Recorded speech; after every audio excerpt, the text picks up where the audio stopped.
Okay, so everybody should be able to see that.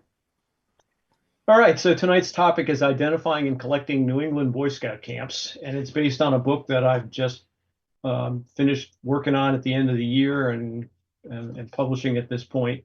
And so let me get right into it here. So first of all, a little bit about my scouting background. I've been a scouter for over 60 years. So there you go. That's the old part. Eagle Scout, Vigil OA, Wood Badge, District Award of Merit, Silver Beaver, Nice Outstanding Eagle Scout. So you can tell I've been around for all that stuff too. I've held numerous positions at the unit, district, and council level all over the country during my Coast Guard years. I was always involved wherever I went. I've been to 6 national jamborees starting in 1969 as a youth and all the way through 2017, and finally got to Philmont in 2007.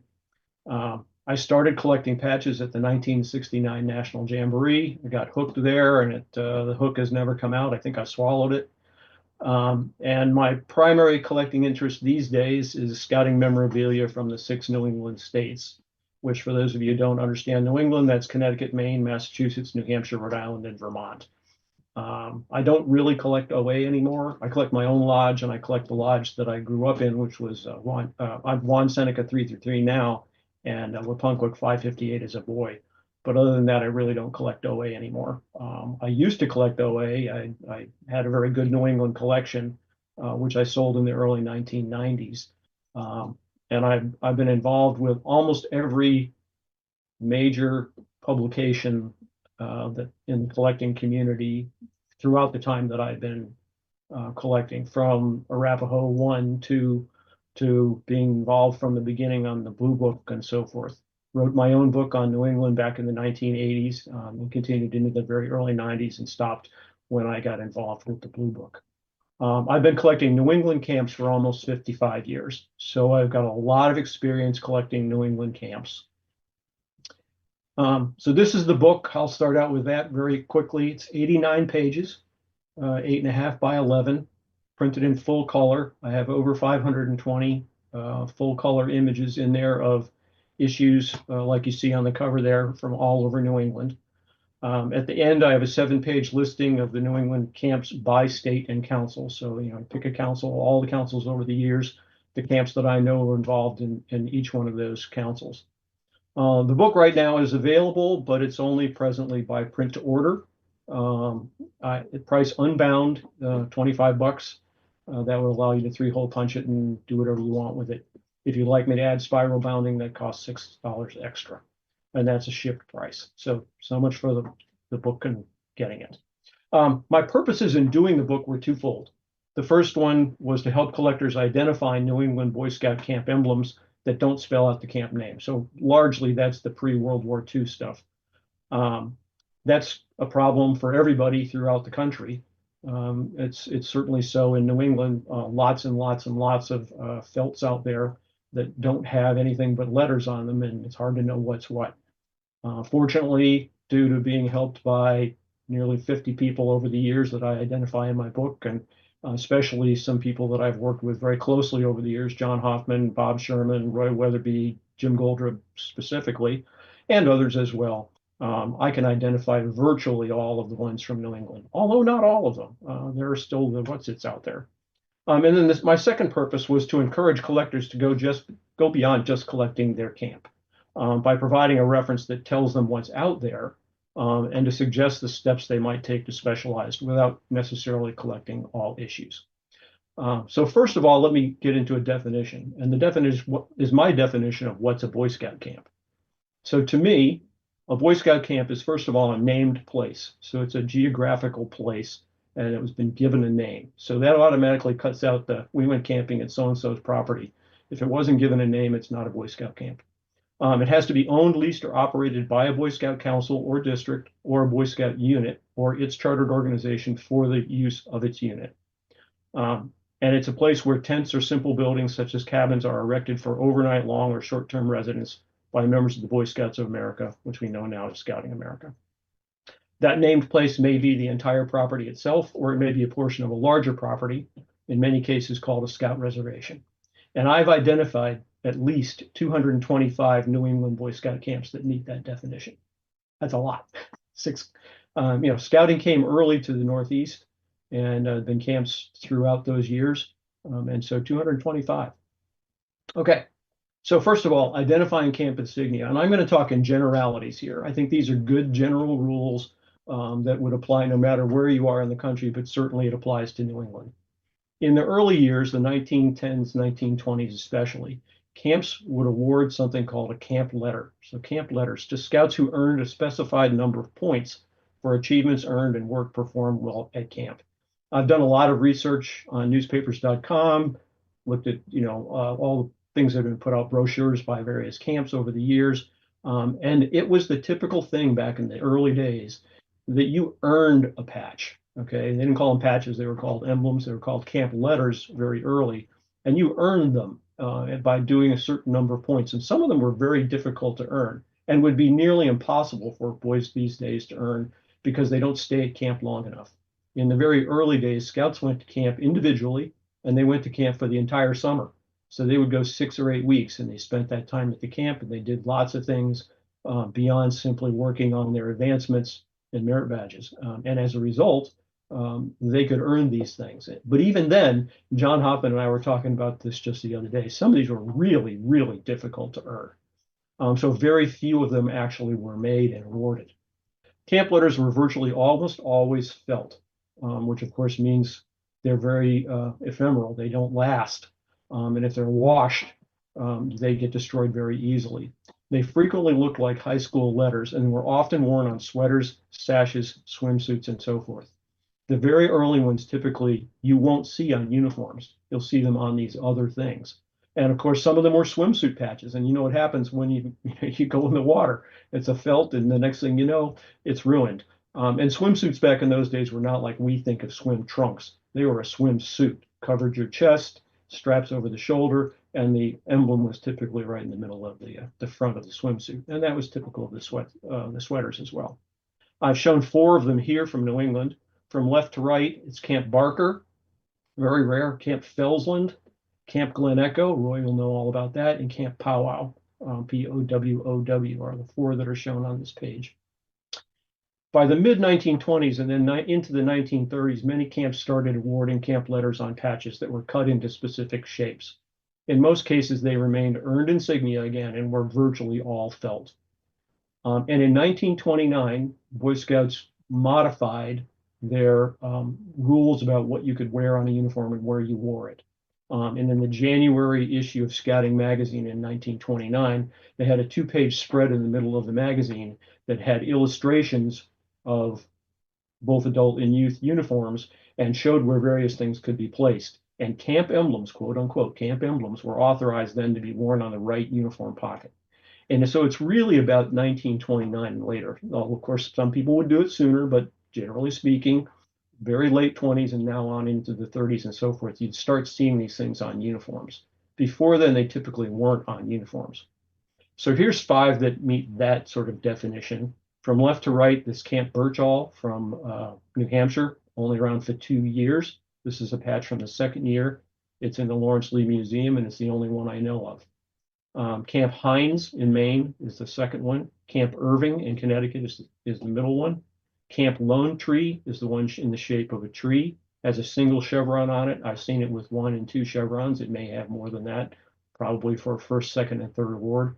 And then Camp Manning from New Hampshire is the last one on the right. Beginning in the 1930s, camps started to trend away from awarding camp emblems based on scouts earning a certain number of points, and instead started to recognize them either for just coming to camp or for the number of years that they'd been attending the camp. And this led to the 1st, 2nd, 3rd, 4th, etc. year camp emblems. And some of them retained the camp letters on a shaped patch. So from left to right, in the first 3, those are all Camp Child. In Massachusetts, it's the 1st, 5th, and 8th year patches.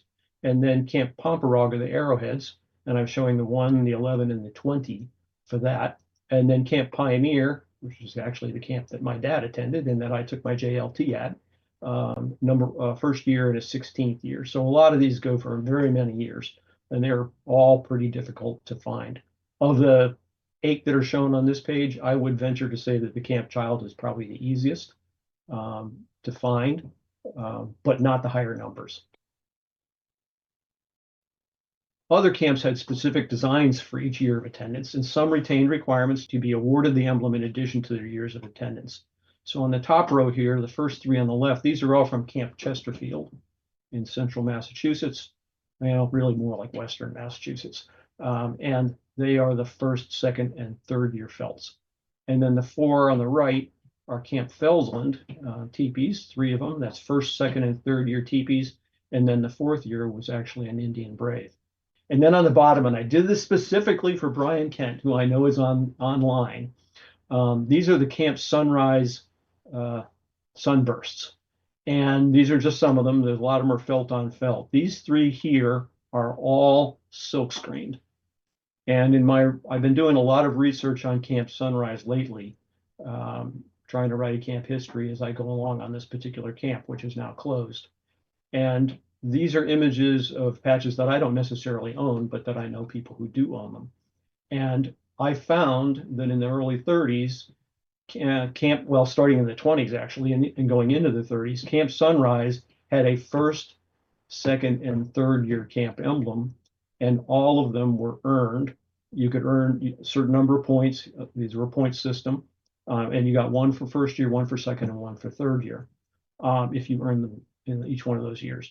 We have seen these patches over the years and really don't understand what the differences are between them. But I'm speculating, and believe me, this is speculation, speculating that the plain one here on the left is the first year emblem. You got this by getting the number of points your first year at camp. The second one, they added this green outline around the points of the sun for the second award. And then possibly the third one is the one with this green background. I say possibly about this because I'm really not sure about this one. If you look at the patch, it's not evenly cut all the way around, which makes me wonder whether it was cut out as something else and not actually the way the patch was designed. But maybe it is, maybe it isn't. This is the fun of doing this kind of stuff and doing the research. Until I started doing this research, I had no idea, and I'm not sure anybody else did either, that there really were three separate levels, a first degree, second degree, and third degree camp emblem from Camp Sunrise. So this is a post-presentation amendment to this particular slide regarding the Camp Sunrise emblems that are shown at the bottom of the page. I'm going to talk about it at the end of this presentation. Okay, some early camp emblems were made of twill, but very few, really very few. Of the ones from New England, there's not many more than these three. And the one on the left is Camp Sequoias from Connecticut, very, very old. The one in the center and the one on the right, those are both from Camp Sachem in Massachusetts, or out of Arlington, Massachusetts. By the 1930s, camp emblems carrying the camp name started to appear, with the trend picking up steam in the mid-30s after the Depression began to abate. At that point, we start seeing camp patches from New England and elsewhere that actually have the camp name on them. And then from then on, it got easy because now we can identify the camp from its name. Now, whether it was a camp from New England or someplace else is a question that you wouldn't necessarily know. So you still have some identification issues, but for the most part, once the camp name starts appearing on the patches, it's pretty easy. So the first purpose I had was to help people to identify early camp insignia from New England.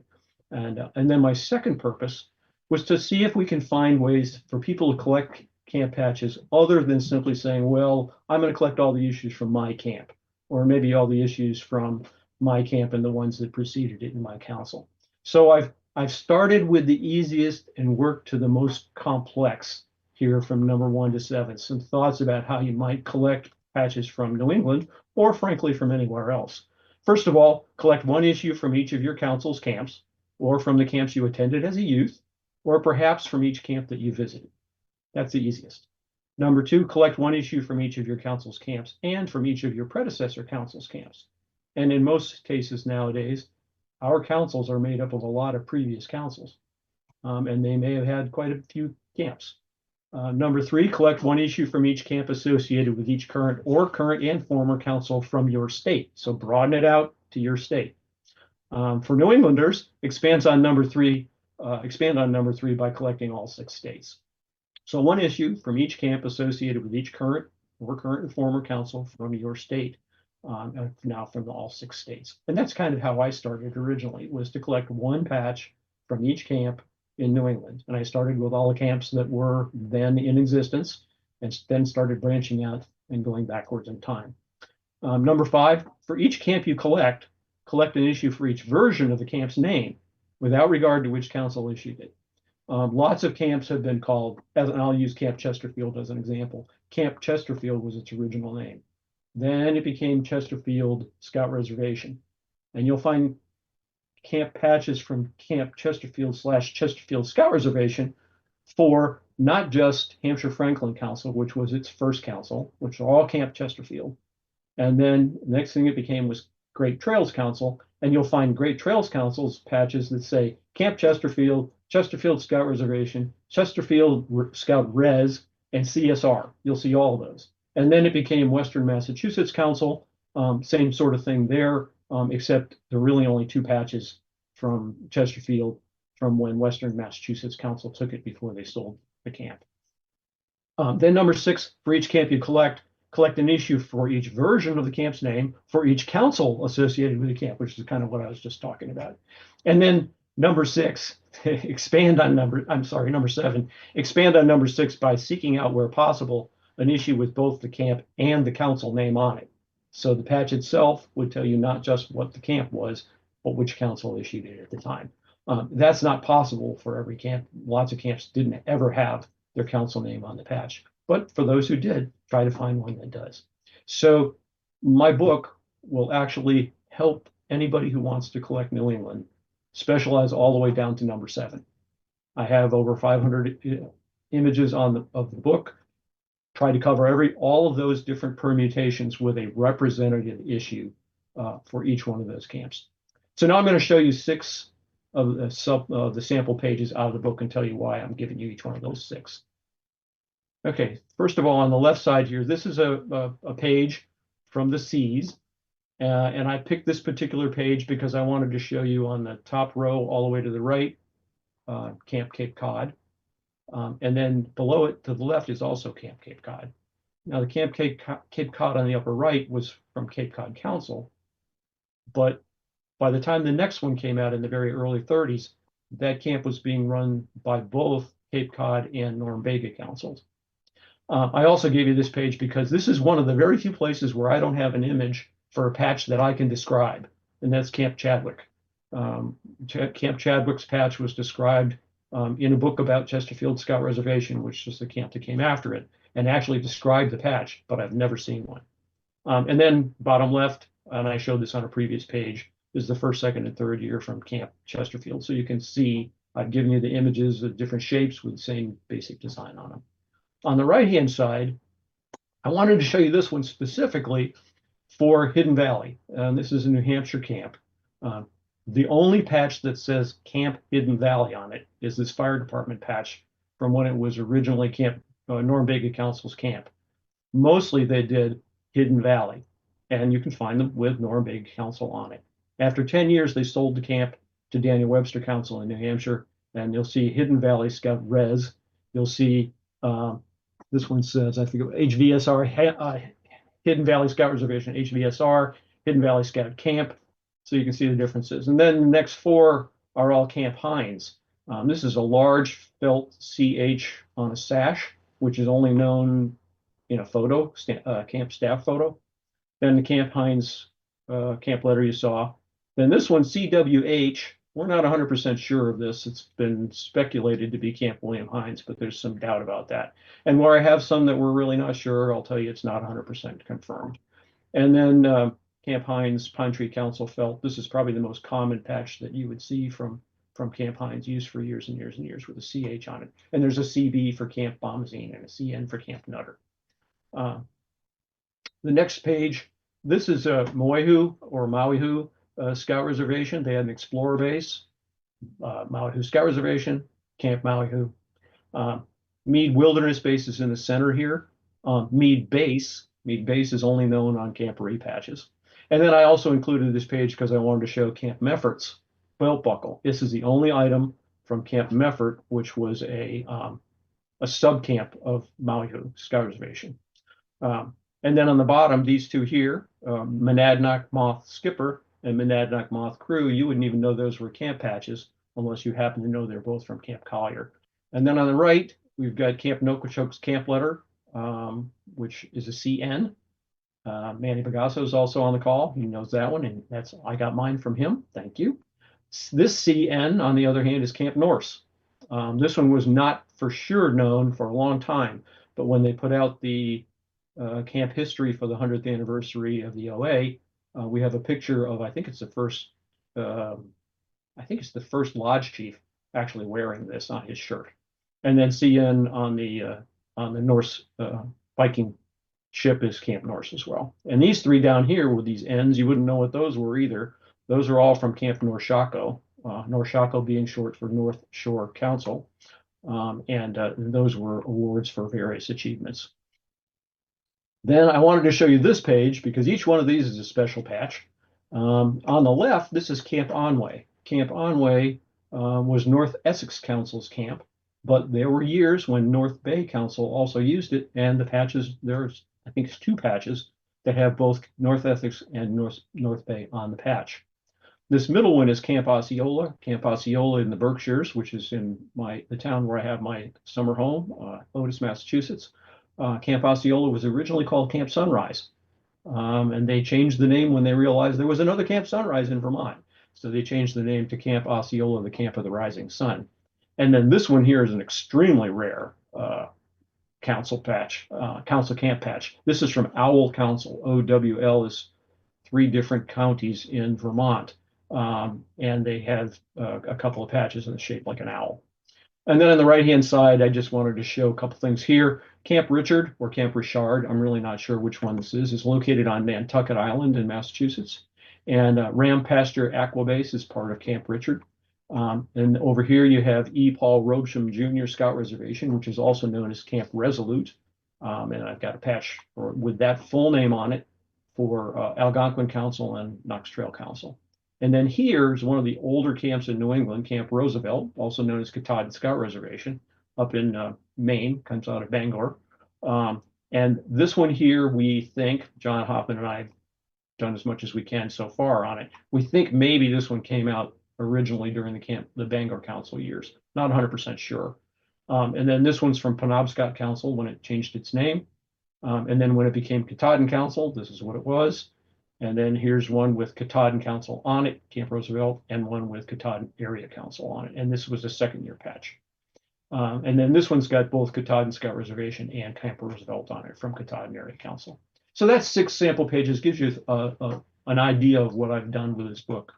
And as I said, at the end of the book has a list of all camps by both council and state. There's 4 sections in the book. The first section is the section you're looking at here, which is Boy Scout camps owned, operated, or leased by a council or a district, for which there is at least one known issue. Section 2 is troop camps, unit camps. I separated them out because most people don't collect them, but I separated them out as a second section. So if they were owned, operated, or leased by a troop or its chartered organization for the use of its troop, that's in Section 2. Section 3 lists some camps that we don't know of any patches from, but which we have other ephemera from, either pamphlets, postcards, that sort of thing. And then Section 4 is a section for things that they're not Boy Scout camps, but they're places where Scouts camped that are owned or operated by somebody else. And I put those in there to help people identify what they are and to recognize that they're really not Boy Scout camps. Okay, next picture. I just want to show you this. This is my nylon jacket from the 70s, from when I very first started collecting New England camp patches. My original thought back in the early 70s when I had just graduated from high school was on my nylon jacket that I would put one patch from each of the current camps in New England. And I started that. There's patches on the front as well. My mom was very nice to sew them all on for me. And very quickly I realized I don't want to do this because I want to collect these patches mint and I don't want to put them on a jacket. And some of the ones that are on this jacket took me quite a while to actually replace. But that was how I first started collecting New England camp patches. And I wore this to OA events and scout camp and all of that sort of stuff. And then finally, this is my pride and joy. This is a Hudson Bay, queen size Hudson Bay blanket full blanket that's been folded to show the patches that are on it. It's inside an oak frame that my dad made and that my mom sewed it in there. And it's got about 60 patches on it, all of which are from New England, the vast majority of which are New England Scout camps. These here, this is a homemade region jacket patch. Whoever made this was talented. Region 1 Senior Scout encampments, Region 1 patch. This is in New England, khaki and red, which was used for the 47 World Jamboree contingent, and maybe for the next Jamboree after that as well. This is a Region 1 Wilderness Canoe Trails or Wilderness Trails patch. And everything else on here is a camp patch. One of them fell off at some point along the line. And this blank over here, I wish I had it full, because this blank over here was a Massasoit mount, an R1. This blanket was sold as part of an auction by LAPE out on the West Coast back in the early 80s, probably 83, 84. The Massasoit was taken off of it and auctioned separately. And then the blanket was auctioned, and John Bebo won the auction. And in 1985 at the Williamsburg, now Norfolk Traderee, we struck a deal, and I traded him some very nice first issue CSPs for it. So that's my pride and joy. It hangs on my office. It's on the wall just to my right. And the last thing is, how do you order the book? PayPal friends and family is my preference. You can use my email address, cgtrdr, which is short for Coast Guard Trader, @gmail.com. If you just want it loose without a binding, $25 shipped, $31 spiral bound. If you're using PayPal goods and services, which I know some people, maybe none on this call, might not trust me, they want to make sure they get it. That'll cost me a fee. So if you add $1.50 to that, you can use goods and services. And if you have any questions about other ways to pay or any other thing about these things, send me a Facebook message to Rob CG Trader Kutz. All right, so in my presentation on the Camp Sunrise emblems, I speculated at the time that these might be first, second, and third year emblems from Camp Sunrise, because of the fact that the emblem on the left is just a plain sunrise. The emblem in the center is a sunrise with a green outline around the rays, and the emblem on the right appeared to have potentially a green addition behind it. And I speculated at the time that it could have been the first, second, and third year emblems from Camp Sunrise, but that I had some concern about the one at the bottom right-hand corner because of the way the green outline around the top is so uneven, and speculated that it might have actually come from a pennant or something like that. After my presentation, I was talking with a Vermont camp specialist about this particular slide, and he pointed out to me that he has good solid provenance that the felt, silkscreen felt Camp Sunrise emblems that you see here on this page actually date to the early to maybe mid 1950s. That would put them much later than the original first, second, and third degree Camp Sunrise emblems that I had originally been speculating about. And it actually makes a lot of sense because silk screened emblems tend to be newer than the older felt on felt, embroidered felt on felt types that we'd seen in other camps. These could not be from the early 30s and have this type of silk screen design.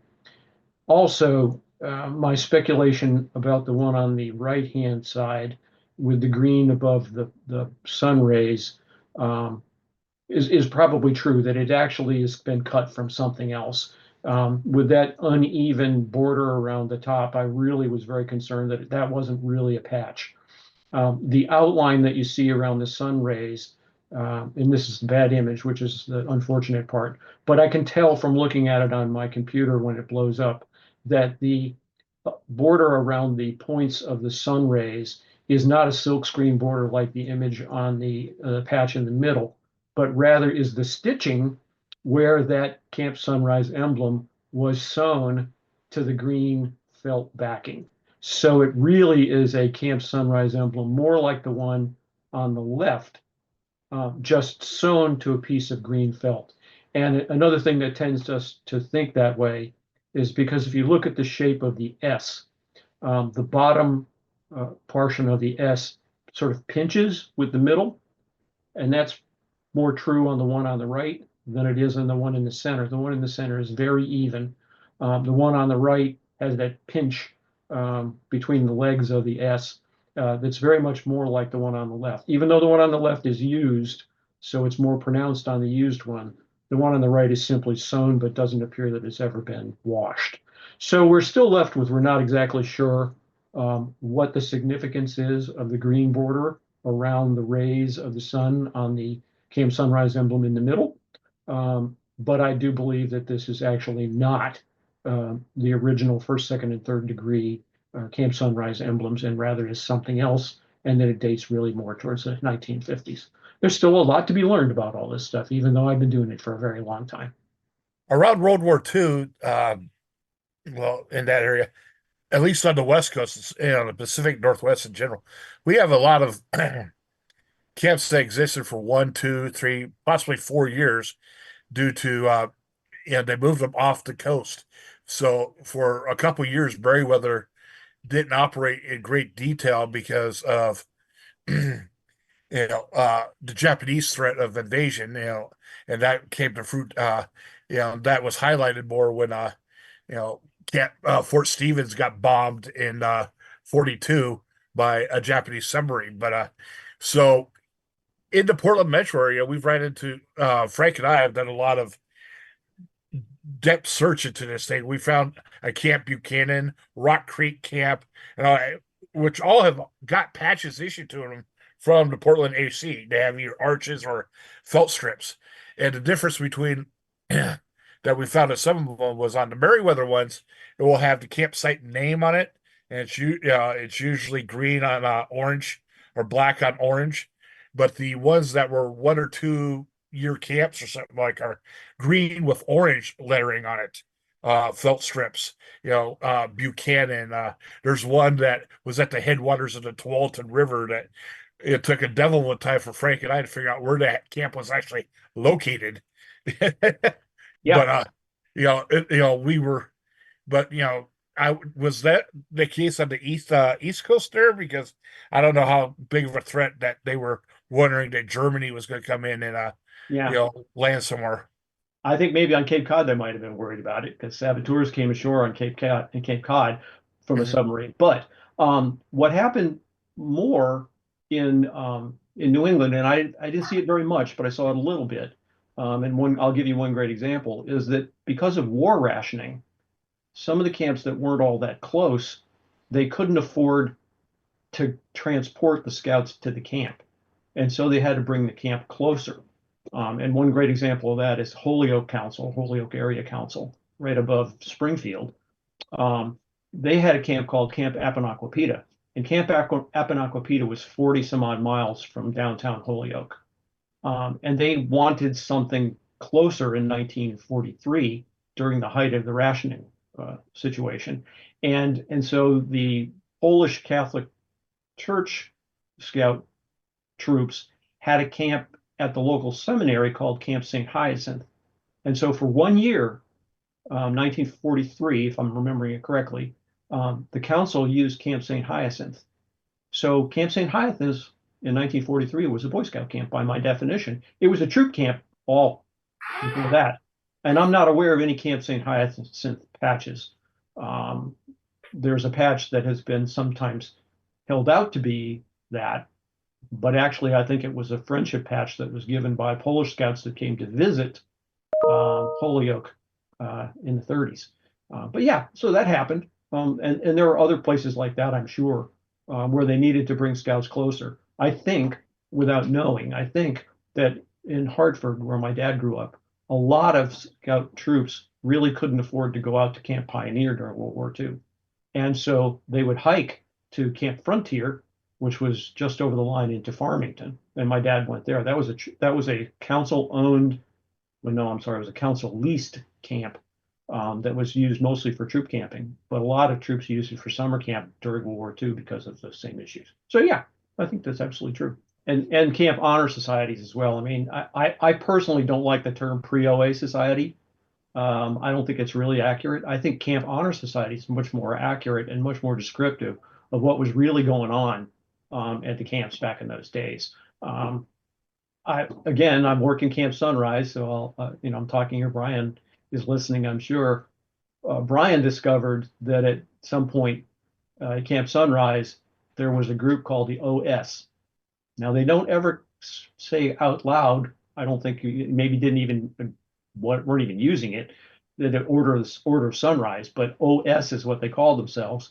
And he found a reference to it in the newspaper, and I actually found a second reference. So there's two references all in one year, and they describe actually what it was, which wasn't even a patch. It was a gold feather that they wore in their cap to say that they were in the OS, a very secret society. But that's a Camp Honor Society, and I think just if you're getting an honor camper patch, and there were lots of honor camper patches. Honor camper patch doesn't mean it was a society. That's just something separate, I think. But yeah, lots of Camp Honor Societies out there. We've had some discussion on Facebook in the last couple of months about the Order of Sapunkum in Connecticut, which was associated with Camp Sapunkum, and two of the what we believe are Order of Sapunkum patches are listed in the Blue Book as X1 and X2 from Mattituck Lodge 217. But they predate Mattituck Council and Mattituck Lodge by more than a decade. And they weren't even at a camp that existed at the time that the OA came around. And I found the camp 25th anniversary history, which of course, take that for what it's worth too.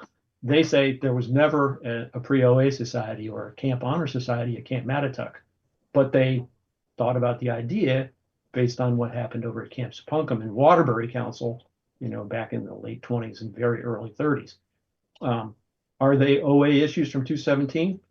My answer to that would be hell no, they're not.